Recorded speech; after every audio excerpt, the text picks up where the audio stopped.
اب تک جو کچھ میں نے کہا ہے اس کا بیشتر حصہ مردوں اور عورتوں کے لیے مشترک تھا۔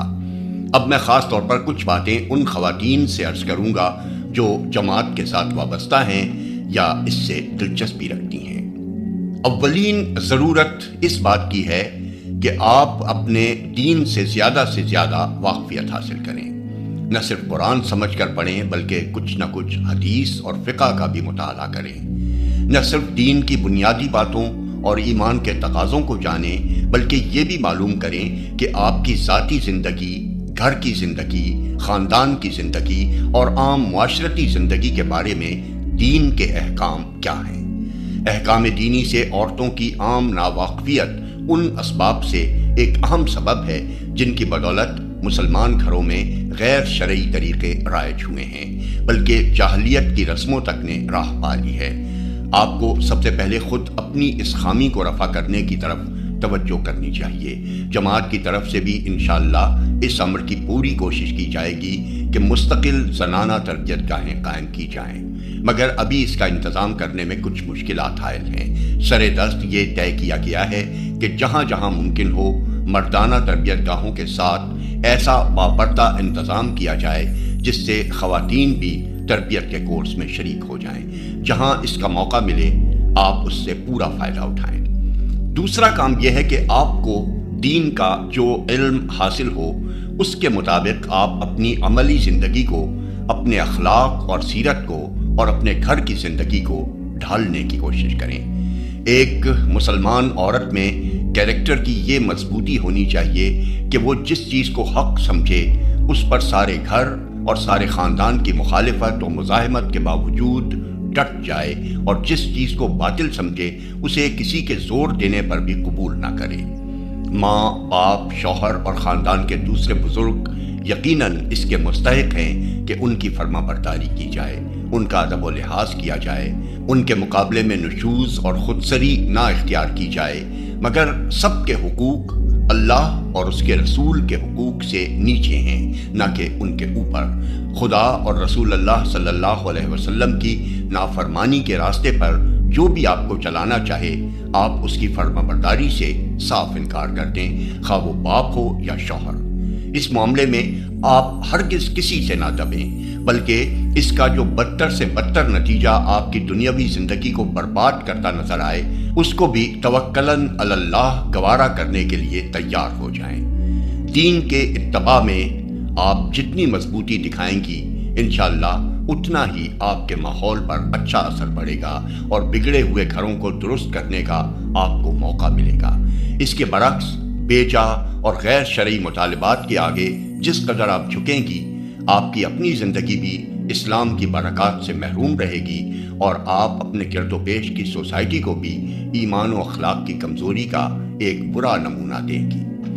تیسرا کام آپ کے ذمہ یہ ہے کہ تبلیغ و اصلاح کے معاملے میں اپنے گھر کے لوگوں، اپنے بھائی بہنوں اور اپنے قریبی رشتہ داروں کی طرف سب سے زیادہ توجہ کریں۔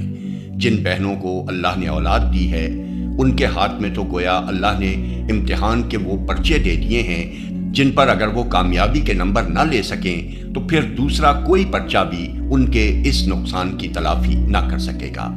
ان کی توجہ کی مستحق سب سے بڑھ کر ان کی اولاد ہے جسے دین اور دینی اخلاق کی تربیت دینا ان کی ذمہ داری ہے۔ شادی شدہ خواتین کا یہ بھی فرض ہے کہ وہ اپنے شوہروں کو راہ راست دکھائیں اور اگر وہ راہ راست پر ہوں تو اس پر چلنے میں ان کی زیادہ سے زیادہ مدد کریں۔ ایک لڑکی ادب و احترام کے پورے حدود و ملحوظ رکھتے ہوئے اپنے باپ اور اپنی ماں تک بھی کلمہ حق پہنچا سکتی ہے اور کم از کم اچھی کتابیں تو ان کے مطالعے کے لیے پیش کر ہی سکتی ہے۔ چوتھا کام جسے آپ کو فرض سمجھتے ہوئے انجام دینا چاہیے یہ ہے کہ جس قدر بھی وقت آپ اپنے خانگی فرائض سے بچا سکتی ہوں وہ دوسری عورتوں تک دین کا علم پہنچانے میں صرف کریں۔ چھوٹی لڑکیوں کو تعلیم دیجیے، بڑی عمر کی ان پڑھ عورتوں کو پڑھائیے، پڑھی لکھی عورتوں تک اسلامی کتابیں پہنچائیے، عورتوں کے باقاعدہ اجتماعات کر کے ان کو دین سمجھائیے، یا تقریر نہ کر سکتی ہوں تو مفید چیزیں سنائیے۔ غرض آپ جس طرح بھی کام کر سکتی ہوں کریں، اور امکانی حد تک پوری کوشش کریں کہ آپ کے حلقہ تعارف میں عورتوں سے جہالت اور جاہلیت دور ہو۔ تعلیم یافتہ خواتین پر اس وقت ایک اور فرض بھی عائد ہوتا ہے، جو ایک لحاظ سے اپنی اہمیت میں دوسرے تمام کاموں سے بڑھ کر ہے۔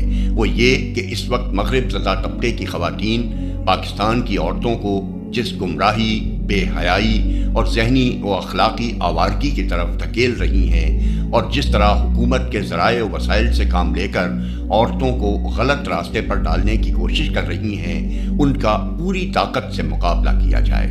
یہ کام صرف مردوں کے کیے نہیں ہو سکتا۔ مرد جب اس گمراہی کی مخالفت کرتے ہیں تو عورتوں کو یہ کہہ کر بہکایا جاتا ہے کہ یہ مرد تو تم کو غلام رکھنے پر تلے ہوئے ہیں، ان کی تو ہمیشہ سے یہی مرضی رہی ہے کہ عورتیں چار دیواریوں میں گھٹ گھٹ کر مرتی رہیں اور انہیں آزادی کی ہوا نہ لگنے پائے۔ اس لیے ہمیں اس فتنے کا سدباب کرنے میں عورتوں کی مدد کی سخت ضرورت ہے۔ خدا کے فضل سے ہمارے ملک میں ایسی شریف اور خدا پرست خواتین کی کمی نہیں ہے جو اعلیٰ تعلیم یافتہ ہیں اور ان افوائی بیگمات سے علم اور ذہانت اور زبان و قلم کی طاقت میں کسی طرح کم نہیں ہیں۔ اب یہ ان کا کام ہے کہ آگے بڑھ کر ان کا منہ توڑ جواب دیں۔